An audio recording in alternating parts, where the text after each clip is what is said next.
we had some very interesting and beneficial surprises arise on projects that we use vacuum plumbing.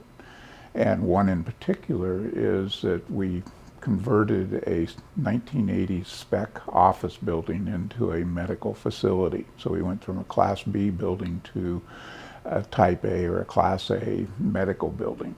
And we were only using essentially half the square footage in the building to be medical. And so we put the vacuum system in, and our due diligence showed that there was a 6-inch sewer line coming out of the building. Once we got on site, got all contracts signed and everything, we tested, and there was a 4-inch sewer line.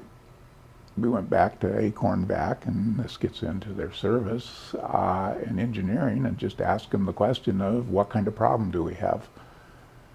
And their answer was, well, we can make 4 inches work for the total building.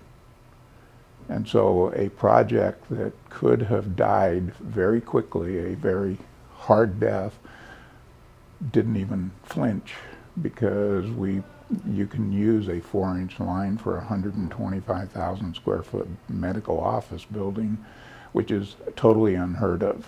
Engineers listening to this or listening to me on this are going to go, nope, that's not possible. It is.